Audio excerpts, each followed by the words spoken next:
Komentar tergokil kali ini datang dari Nerkita Deramawalna 3107 RP20,00,00. Terima kasih. Wah, murah reskiner. Nih, pantun dulu buat pemanasan. Ubun-ubun ikan bolu. Sudah lama kita tak mengindia. Siap-siap, kisahnya luar biasa.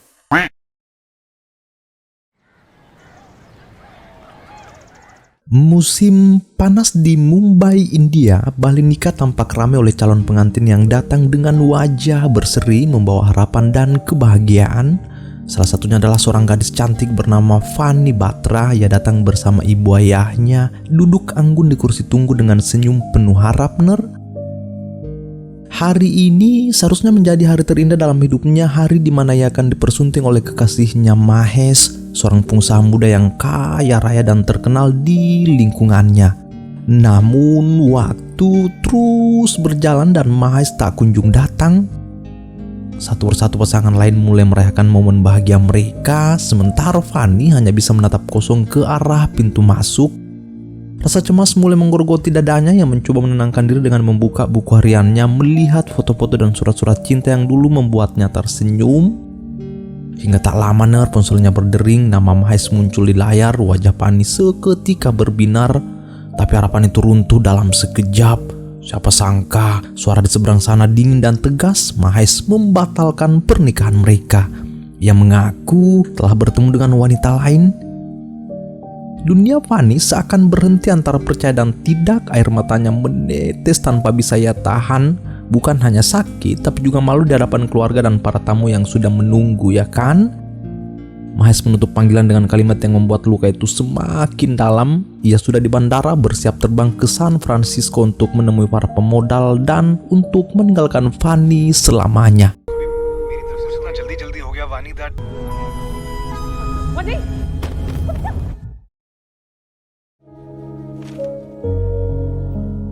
Atas batalnya pernikahan itu, meski berbulan-bulan telah berlalu, rasa sakitnya belum juga hilang dari hati Fanny. Luka dan kecewa itu membuatnya menutup diri dari dunia, menjelma menjadi gadis introvert yang terus mengurung diri di kamar.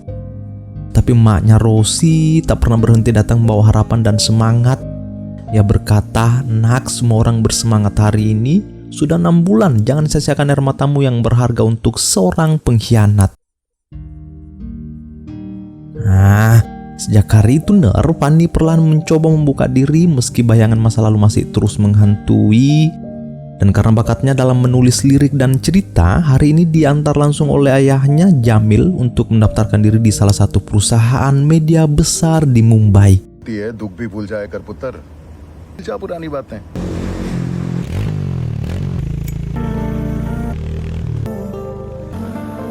Wah, entah siapa pria pemotor itu tapi penampilannya yang sedikit berandal cukup membuat Fanny penasaran. Begitu sampai di perusahaan media itu, saat Fanny membungkuk memperbaiki tali sepatunya, ia kembali melihat pria tadi datang dengan tujuan yang sama. Wajahnya misterius, rokok tak pernah lepas dari mulut, langkahnya santai tapi berkarisma. Fanny yang sempat gugup pun buru-buru masuk ke dalam gedung sampai lupa mengambil buku hariannya.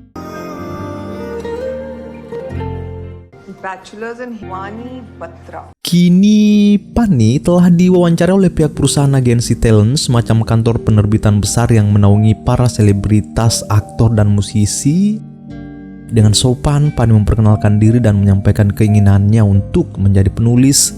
Itu memang cita-citanya sejak dulu, apalagi lulusan sastra dan magister jurnalistik dengan predikat terbaik.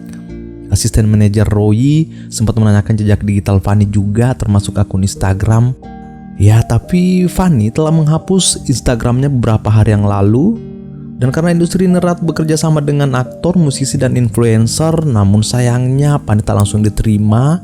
Ia hanya ditawari magang sebagai masa percobaan, itu pun masih harus menunggu proses wawancara lanjutan. Artinya, ia baru saja ditolak secara halus.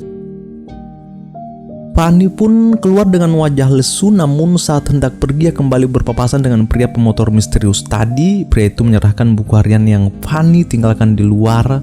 Tapi bukannya lega, Fanny malah dibuat shock oleh sikapnya yang penuh teka-teki. Ia benar-benar bertanya-tanya siapa sebenarnya pria ini. Oscar कौन हो तुम? आर्टिस्ट का talent review कर। आज के बाद ये नाम नहीं भूल। क्रिश Kapoor. Ternyata ia bernama Chris Kapoor, seorang vokalis muda dari band indie bernama Joss. Ia masih merintis karir tapi semangatnya besar dan idealismenya tinggi. Yang merasa namanya tak pernah disebut, tak pernah dilirik, seolah semua kerja kerasnya tak berarti. Band yang ia bantu bangun kini hanya dikenal lewat satu nama, yaitu adalah Cleo, anak dari salah satu pejabat penting di industri hiburan. Tipikal anak nepo baby yang mudah mendapat sorotan.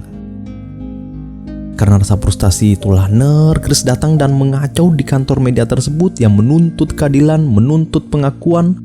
Semua orang panik termasuk Fanny yang masih belum percaya bahwa pria misterius berwajah bengal yang tadi menolongnya ternyata seorang vokalis yang sedang merintis, seorang musisi idealis yang tengah berjuang keras membangun namanya dari bawah.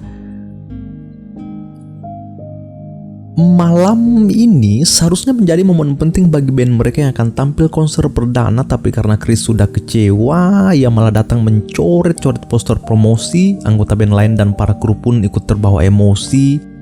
Bayangkan saja persiapan yang sudah begitu jauh malah berantakan karena ulah satu orang. Padahal konser ini bisa jadi ajang promosi besar untuk mereka, ya kan? Situasi makin kacau, satu persatu anggota band memilih pulang, tapi Chris tetap tinggal. Ia tahu satu-satunya hal yang masih bisa diandalkan hanyalah bakatnya. Dengan tenang ia naik ke atas panggung dan saat suaranya mulai terdengar, semua orang yang masih ada di sana terdiam, terhipnotis oleh suara merdunya yang dalam dan penuh emosi. तेरे इस दिल को एक धुन कोई ताज. Hujan malam itu tak jadi penghalang, malah makin ramai penonton berlarian ambil payung demi bisa melihat Chris lebih dekat. Suaranya yang berat dan dalam justru makin kuat di tengah hujan. Rizal sahabatnya sempat terpukau melihat bagaimana Chris bisa menguasai panggung sendirian. Begitu lagu berakhir, tepuk tangan langsung bergemuruh. Dari balik kerumunan ada satu wanita memberi isyarat, memberi kode pada Chris untuk masuk ke ruang belakang bar. Chris pun masuk tanpa banyak pikir. Rizal sendiri sampai heran kenapa ada suara gedebak-gedebuk dari dalam.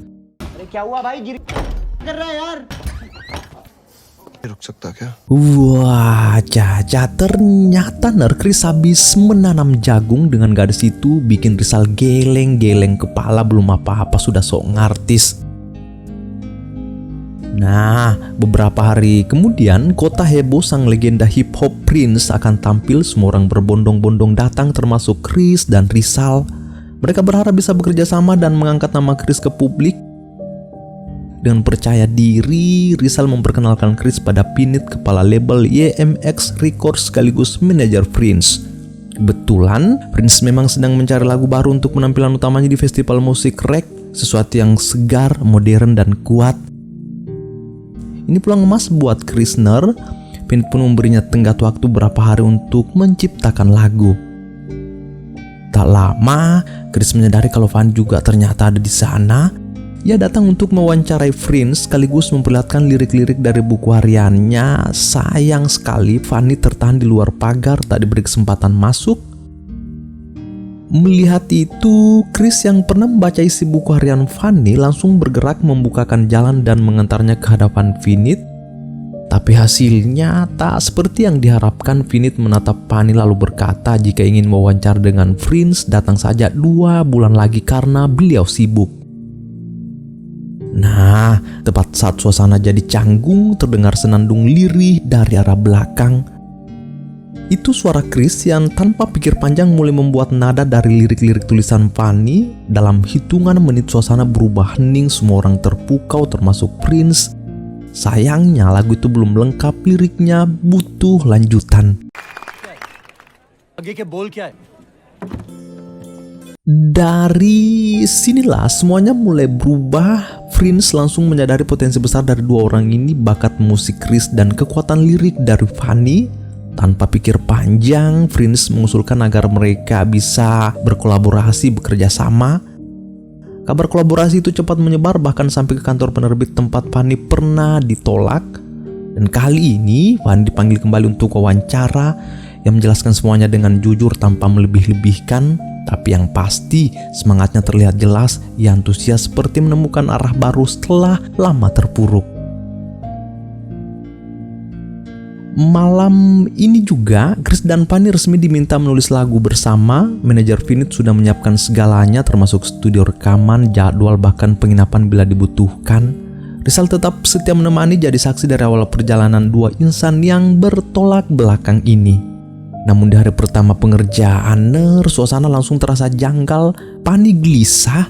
Fanny malah merasa tidak nyaman. Bagaimana tidak, mulut Chris tak berhenti berasap. मुझे passive smoke I am not comfortable Dengan keterlibatan Fanny dalam pembuatan lagu, Chris yakin ini bisa jadi langkah besar menuju sukses. Ia tahu tulisan-tulisan Fanny menyimpan emosi yang bisa menghidupkan musiknya dan menarik perhatian Prince. Tapi bukannya merasa nyaman, Fanny justru makin risih dengan sikap Chris yang terlalu lancang, so akrab, so seniman dan senaknya sendiri. Puncaknya saat Chris memaksa membuka buku harian itu, Fanny mendadak terpukul. Semua kenangan tentang Mahes kembali menyeruak. Ia kehilangan fokus, pikirannya kosong, bahkan gejala depresinya mulai tampak. Dengan suara pelan, ia berkata tempat ini terlalu sunyi tapi berisik. Ya, Ayla bukannya mengerti, Chris malah naik emosi menyebut kalau semua ini hanya buang-buang waktu. अब लिखो पता है क्या याद आता sound proof state होते बनाए नहीं जाते हैं वो होता है सोचा हिट गाने आते हैं जो दिल के पास रहते हैं वो मैं थोड़ा ज्यादा बोल दिया मैं कभी Semuanya kacau balau. Chris ini tipikal seniman penuh gairah, berani meledak-ledak tapi emosinya sering tak terkontrol. Sementara Fanny yang masih berkutat dengan luka masa lalu justru butuh ketenangan dan kedamaian, bukan sikap kasar dan egois seperti ini. Padahal kalau saja mereka bisa saling mengerti, duet ini bisa jadi kekuatan besar yang mengguncang industri musik modern, bahkan mungkin melampaui Prince. Fanny adalah penulis lagu muda berbakat yang butuh inspirasi, sementara suara Chris jelas tak perlu diragukan lagi. Perlahan Chris mulai memahami kondisi Fanny agar tak terjadi kekacauan seperti malam sebelumnya. Hari ini ia mencoba membangun hubungan emosional lebih dulu, berusaha santai, membuat Fanny tersenyum, mengajaknya main bisbol lalu motoran keliling kota. Tanpa terasa, chemistry di antara mereka tumbuh alami. Fanny mulai menulis lagi, mulai menggarap nada demi nada, dan hari-hari yang ia lalui bersama, Chris perlahan menghapus bayang pedih masa lalunya. Siang dan malam mereka menulis lagu seoriginal mungkin. Di balik perdebatan yang sering terjadi, terselip kenyamanan yang perlahan tumbuh. Tapi tanpa Fanny sadari, di balik sikap keras dan agresif Chris, ada luka yang ia sembunyikan rapat-rapat. Di suatu hari saat mereka tengah menggarap lagu, tiba-tiba polisi datang mencari Chris. Fanny kaget tentunya, tak paham apa yang terjadi. Ternyata ayah Chris kembali membuat keributan di jalan. Itu sudah keempat kalinya, dan kali ini polisi memberi ultimatum. Jika terulang lagi, ayah dan anak itu akan dijebloskan ke dalam penjara.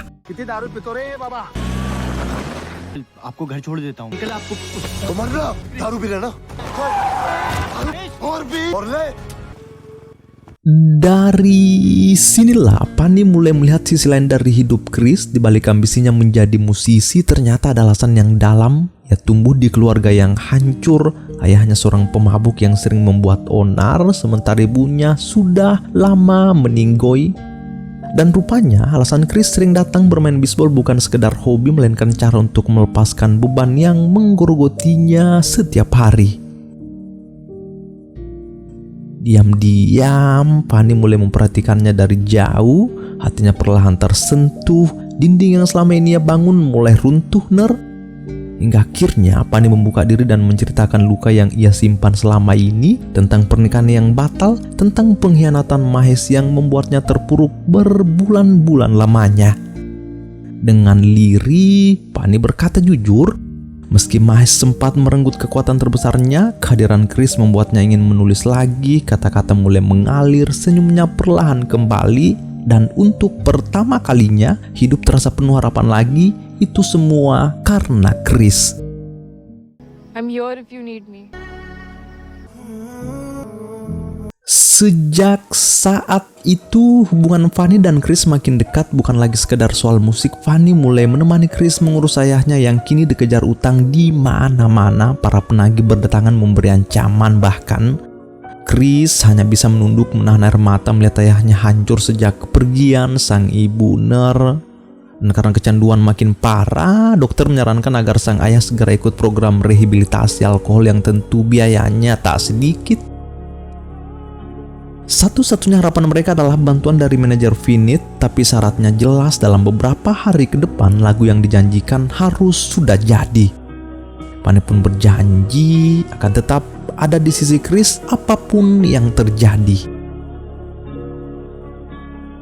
Dan karena keduanya sama-sama terjebak dalam pusaran gairah, luka dan perjuangan yang tumbuh bersama, rasa nyaman itu makin dalam. Tatapan mereka mulai memberi isyarat yang tak perlu dijelaskan.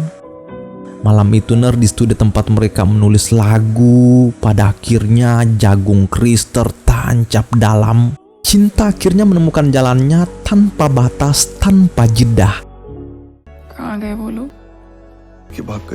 Malam yang membara itu jadi titik baru bagi mereka, dan karena ingin melihat Chris tumbuh jadi musisi besar yang mandiri nantinya, Fanny menyarankan agar dia kembali ke band lamanya Josh.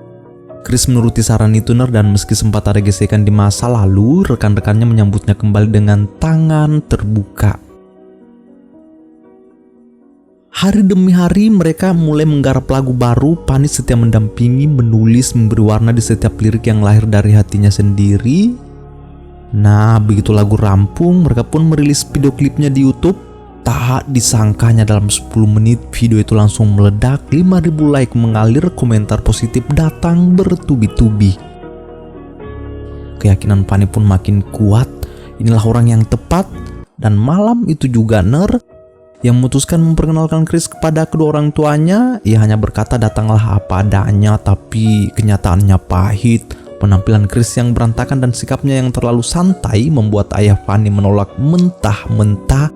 Mereka takut anaknya kembali disakiti, apalagi oleh pria yang tampak tidak jelas seperti Chris. दोस्त है बचती क्यों नहीं है? तुम लड़कियों को फंसा ही सकते पुत्र। वही पहले भी माँ बाप भी डिप्रेशन में, साथ हमने भी जेल में, लोग की भी क्या?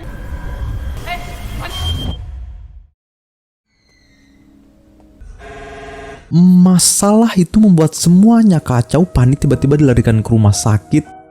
Seluruh keluarga panik termasuk Chris yang kalut tak karuan. Setelah pemeriksaan, dokter memastikan tak ada masalah serius, hanya reaksi tubuh akibat stres berat dan trauma masa lalu. Tak lama, Mak Fanny datang dengan wajah penuh amarah yang menatap Chris tajam dan berkata jika semua ini terjadi karena kehadirannya, maka tak ada pilihan lain selain menjauh dari Fanny. Chris hanya terdiam menahan diri tanpa banyak bicara, tapi dalam hatinya ia sudah tahu apa yang harus dilakukan, membuktikan bahwa cintanya bukan main-main, yang ingin membawa hubungan mereka ke tahap lebih serius, menikahi Fanny. शादी कर ले। What? 2 बार माला, 7 फेरे, इतना कुछ हुआ नहीं। शादी का मतलब Fanny tentu terkejut saat Chris tiba-tiba melamarnya, bukan karena menolak, tapi karena ia merasa belum siap. Dengan lembut ia berkata, masih ada yang lebih penting sekarang, karir impianmu harus tercapai dulu Chris. Kesempatan itu sudah di depan mata, ujarnya Ner. Ia berjanji akan tetap setia membersamai Chris sampai mimpinya benar-benar terwujud. Kini beberapa hari telah berlalu, video klip mereka makin meledak, menembus trending 4 di YouTube. Nama Chris mulai dikenal, banyak yang menghampirinya. Dukungan mengalir deras dan aura kesuksesannya makin nyata. Semua itu tentu tak lepas dari peran besar Fanny, bahkan manajer Finite kini semakin memberi perhatian khusus pada Chris. Namun di balik senyum yang ditunjukkan Fanny, ada sesuatu yang berubah. Yang mulai menyadari ada yang aneh dengan dirinya, terutama ingatannya yang sering hilang begitu saja. Tanpa memberitahu siapapun, Fanny diam-diam pergi ke dokter. Di sanalah Ner perlahan dokter menjelaskan kondisi sebenarnya. Dengan suara tenang tapi menusuk, ia memberitahu Fanny bahwa dirinya mengidap penyakit langka Alzheimer onset dini. 17 साल की लड़की को हुआ, ये बुढ़ापे में, और Pantas saja Ner, belakangan ini Pani sering lupa, pikirannya kacau dan kondisinya makin menurun sejak batalnya pernikahan dengan Mahesh. Pani jelas tak siap menerima kenyataan pahit ini, tapi mau bagaimana lagi ya kan? Meski dokter menyarankan agar segera memberitahu orang terdekat, Pani memilih menyimpannya sendiri ya, berharap semuanya akan membaik. Padahal dokter sudah berkata jujur, penyakit ini belum ada obatnya. Pani pulang dengan tatapan kosong dan langkah gontai. Pani masih belum percaya kalau di usianya yang masih sangat muda divonis Alzheimer. Dan itu semua karena stres dan depresi berkepanjangan.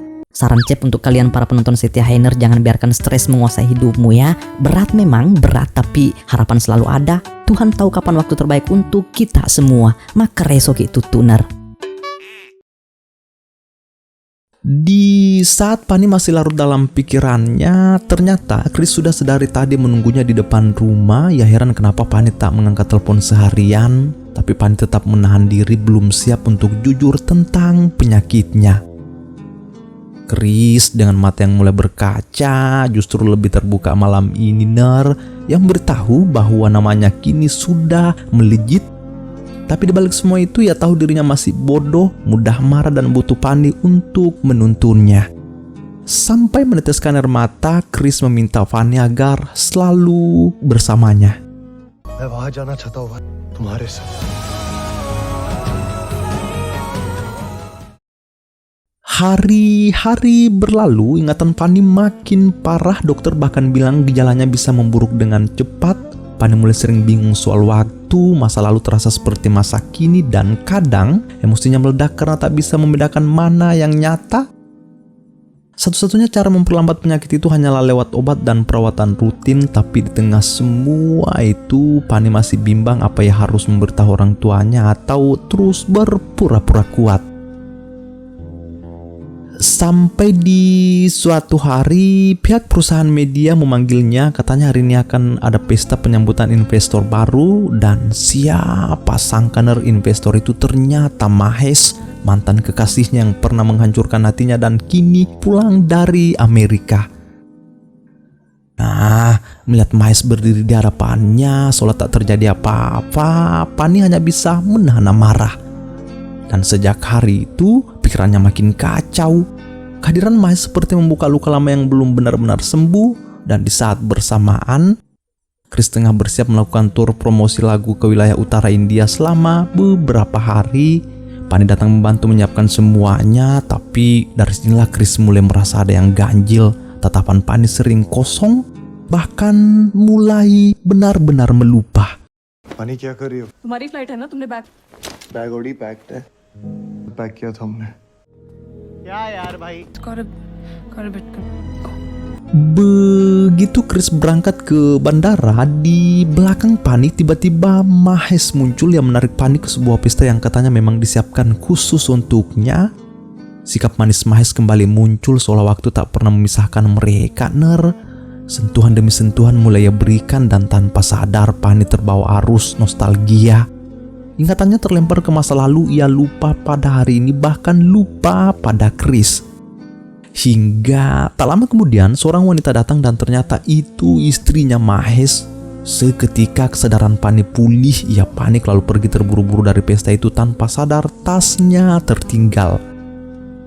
Sementara itu Ner, Chris yang sudah berada di bandara terus mencoba menghubungi Fanny tapi panggilannya tak diangkat-angkat. Firasatnya tak enak. Dalam kebingungan ia membuat keputusan paling nekat, membatalkan penerbangan dan kembali mencari Fanny. Nah, saat tiba di lokasi pesta, Chris menemukan tas dan ponsel Fanny yang tertinggal. Namun bukan itu yang membuatnya terdiam. Di dalam tas itu ada surat diagnosis dari rumah sakit. Dari sinilah Chris akhirnya tahu penyakit apa yang selama ini disembunyikan Fanny.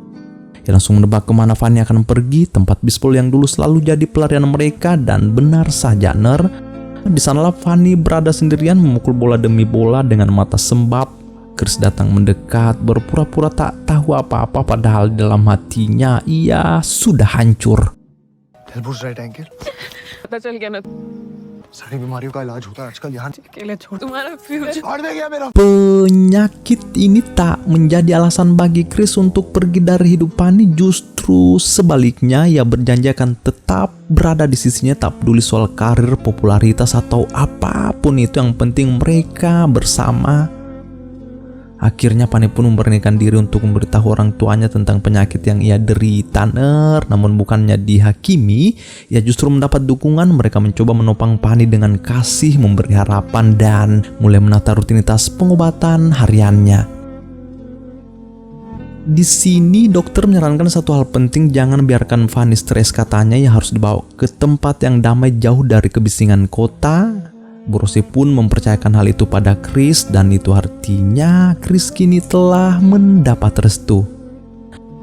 Dan hari ini Chris akan membawa Fanny ke sebuah pulau. Di sana hanya ada tawa, angin, dan kebahagiaan. Bersama Chris, semuanya terasa lebih ringan, lebih berwarna. Lirik demi lirik kembali tercipta, seolah dunia mereka tak mengenal duka.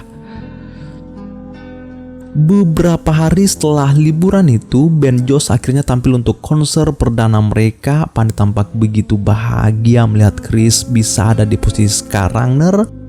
Versi terbaik dari dirinya yang kini mulai bersinar. Ia bahkan berjanji saat Chris tampil nanti akan berdiri di barisan paling depan dan menjadi yang paling keras meneriakkan namanya. Nah, begitu Chris naik ke panggung, suasana langsung pecah. Sorak penonton menggema ke seluruh penjuru. Tapi di tengah keramaian itu, pemandangan Fanny tiba-tiba berhenti yang melihat Mahesh di sana. Lelaki masa lalunya yang kini entah kenapa ikut hadir di konser itu. Ternyata dialah sponsor konser ini. Melihat Mahesh panis ketika seperti ditarik kembali ke masa lalu, ia memilih mengajaknya menjauh dari kerumunan, berusaha bicara baik-baik, namun situasi justru makin kacau. Dari atas panggung, Chris mulai menyadari Fanny tak ada di antara penonton. Firasatnya langsung buruk. Maaf ya emang bajingan si Mahesh ini, mentang-mentang kaya. Ya pikir segalanya bisa dibuat semudah itu. Bahkan kini ia sudah memangku Fanny, kembali merayu, kembali disentuh, bahkan dikecup, sampai akhirnya tanpa disangka Chris akhirnya datang.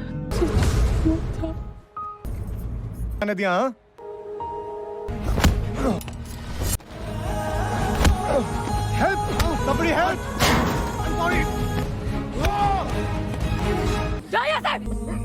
को तूने हाथ लगा!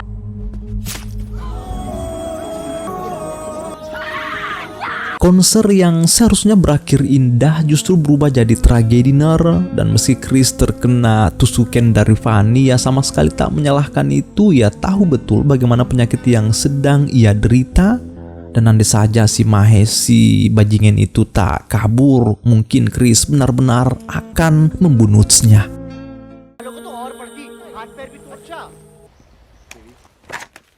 फील कर रहा है ले नहीं रहा यार मैं बहुत बड़ी केक छोड़ दिया मैं तेरी को नहीं बुला पाया कि बोतल पकड़ ले वो गलती करने की जरूरत नहीं है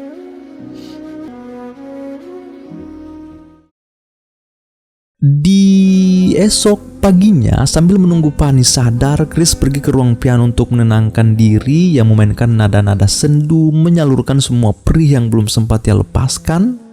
Nah, tak lama kemudian Fanny datang. Chris berusaha tampak tenang, seakan semalam tak terjadi apa-apa, termasuk fakta bahwa Fanny sempat menusuknya karena Mahesh. Ia hanya mengalihkan semuanya, menahan sesak di dada sambil meneteskan air mata. Chris berkata, cinta tak akan mengubah apapun. Aku telah menemukan sesuatu yang tak pernah kumiliki sebelumnya, dan itu ialah Fanny. Dan karena kebetulan Chris akan bertemu Rizal, ia pun pamit sebentar. Chris datang untuk membahas kekacauan semalam. Ia juga memberitahu Rizal bahwa dirinya akan membatalkan konser ke berbagai negara. Semua karena Fanny. Rizal kecewa tentunya. Katanya, Fanny bukan tanggung jawabmu. Tapi bagi Chris, popularitas ini tak lagi berarti apa-apa baginya. Nah, begitu Chris kembali, tak disangka Fanny sudah tak ada. Ia pergi entah kemana. Chris sudah mencarinya sampai kemana-mana, bahkan hingga malam ia mencari, namun hasilnya nihil. Kabar kehilangan ini cepat sampai ke telinga orang tua Fanny. Mereka pun segera melapor ke petugas. Hari berganti hari, pencarian terus dilakukan kemana-mana, tapi jejak Fanny tak juga ditemukan.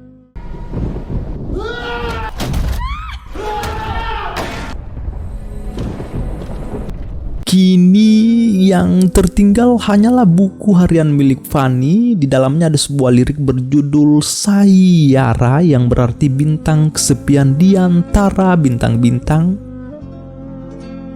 Nah, singkat kisah kini 1 tahun telah berlalu. Nama Chris kini telah menggema di seluruh penjuru dunia. Ia telah menjadi bintang besar, tampil dari satu negara ke negara lain, dan lagu Sayara terus bergema memenuhi udara seolah jadi doa rindu dari seseorang yang tak pernah kembali. Saiyaara तू तो बदल तेरे आंसू जाऊं Landed in London.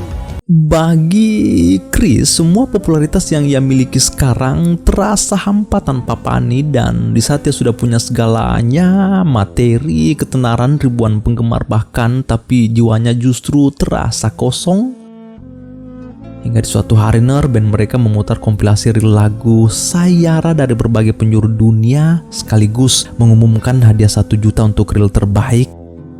Dan siapa sangka Rizal tiba-tiba berhenti di satu cuplikan yang menatap layar lebih dekat, dan di sana ada wajah Fanny tengah meneteskan air mata sambil mendengar seseorang menyanyikan lagu Sayara.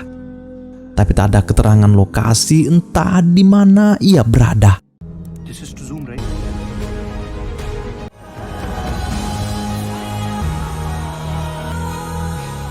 Dengan cepat, Chris meminta Rizal melacak dari mana asal video itu. Setelah penelusuran dilakukan, akhirnya ditemukan video itu berasal dari Manali. Tanpa pikir panjang, Chris langsung terbang ke sana. Nah, begitu ia tiba, ia bergegas menuju alamat yang tertera, Panti Perlindungan Wanita Sakti.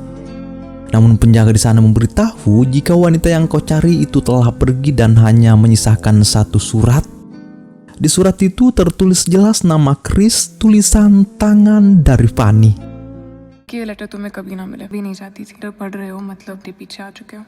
Realise हो रहा था कि याद नहीं रहता तब दूसरों को खुद को दर्द होता है, बहुत दर्द होता है। इसीलिए मैं भाग गई सबसे, तुमसे। ये कम याद रहती है। हमारा गाना चला देता है, हमने साथ बिताए थे। Tak terasa kita ini ternyata telah berada di penghujung kisah. Chris melangkah pelan ke serambi belakang panti, masih menggenggam erat surat itu di tangannya.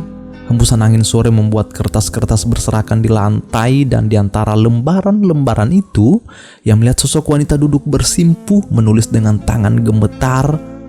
Chris sampai tertegun, bagaimana tidak, ternyata wanita itu ialah Fanny, orang yang selama ini ia cari, yang perlahan kini mulai menemukan kembali ingatannya.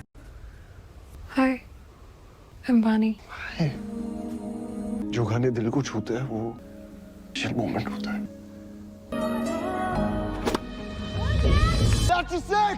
कृष कपूर। सारी बातें कुछ ना रहे। Sayara bukan sekedar kisah cinta biasa, ini tentang mengingat seseorang bahkan ketika segalanya hilang, tentang lagu yang membuat cinta tetap hidup meski waktu, ingatan, dan dunia tak lagi berpihak. Kini telah usai. Sila serkum malebih dimanapun kalian berada, Aceh, Sumatera Utara, Sumatera Barat, Riau, Kepulauan Riau, Jambi, Sumatera Selatan, Bangka Belitung, Bengkulu, Lampung, DKI Jakarta, Banten, Jawa Barat, Jawa Tengah, di Yogyakarta, Jawa Timur, Kalimantan Barat, Kalimantan Tengah, Kalimantan Selatan, Kalimantan Timur, Kalimantan Utara, Sulawesi Utara, Gorontalo, Sulawesi Tengah, Sulawesi Barat, Sulawesi Selatan, Sulawesi Tenggara, Bali, Nusa Tenggara Barat, Nusa Tenggara Timur, Maluku, Maluku Utara, Papua Barat, Papua Barat Daya, Papua, Papua Tengah, Papua Pegunungan, Papua Selatan, terkhusus Maros Baru, Parepare, Pinrang, Sidra, Penrekang, Toraja, Mamuju, Palopo, Lu, Poso, Palu, Makassar, Bone, Sinjai, Goa, Takalar, Jeneponto, Bantaeng, Bulukumba, Selayar, dan masih banyak lagi. Jangan lupa subscribe. Terima kasih sedalam-dalamnya telah menyempatkan diri mampir ke channel sederhana ini. Oh iya, apakah yang bisa kita petik dari kisah ini, Cep? Coba komen di bawah. Selamat bersua di video selanjutnya. Bye-bye.